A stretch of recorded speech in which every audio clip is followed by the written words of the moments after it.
నాకు ఈ అవకాశం ఇచ్చిన తమ్ముడు ప్రసాద్ గారికి, తర్వాత హరీష్ చావ డైరెక్టర్ గారికి నేను మనస్ఫూర్తిగా కృతజ్ఞతలు చెప్పుకుంటున్నాను. ఆహ్, ఎందుకంటే నేను ఈరోజు ఇక్కడికి అంటే నాకిది చిన్నది, పెద్దది అనేది కాదిక్కడ. నాకేంటంటే నేను ఇక్కడ నిలబడి మాట్లాడగలుగుతున్నానంటే వాళ్ళ వల్లే నేను ఈరోజు ఇక్కడ నిలబడుతున్నాను. ఆల్రెడీ ఫస్ట్ సినిమా గూడా నేను చేశాను. ఇప్పుడు ఈ సినిమాకి అందరూ పాత వాళ్ళే. నేనొక్కడినే కొత్తవాడిని. ఆ విషయంలో నాకు చాలా గర్వంగా ఉంది. ఆ అవకాశాన్ని వాళ్ళు నాకిచ్చారు. నిజంగా చాలా సంతోషం తమ్ముడు.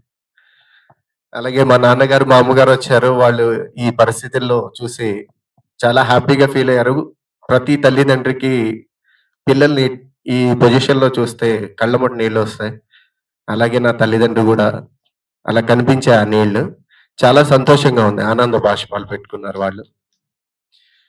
తర్వాత ఫస్ట్ టైమ్ స్క్రిప్ట్ రాసుకునేటప్పుడు ఆ స్టోరీలో హీరోగా కానీ, ప్రతి క్యారెక్టర్‌గా గానీ తమ్ముడు ఒక డైరెక్టర్. ప్రతి డైరెక్టర్ కూడా హీరోగా ఫీల్ అవుతారు. ప్రతి క్యారెక్టర్‌లో ఫీల్ అయిపోతారు. తర్వాత ఫీల్ అయ్యేది ఎవరంటే మ్యూజిక్ డైరెక్టర్ మాత్రమే. ప్రతి క్యారెక్టర్‌ని గూడా అందులో ఇన్వాల్వ్ అయ్యేవాళ్ళు మ్యూజిక్ డైరెక్టర్, డైరెక్టర్ మాత్రమే. దాని తర్వాత ఆర్టిస్ట్‌లు ఇన్వాల్వ్ అవుతారు.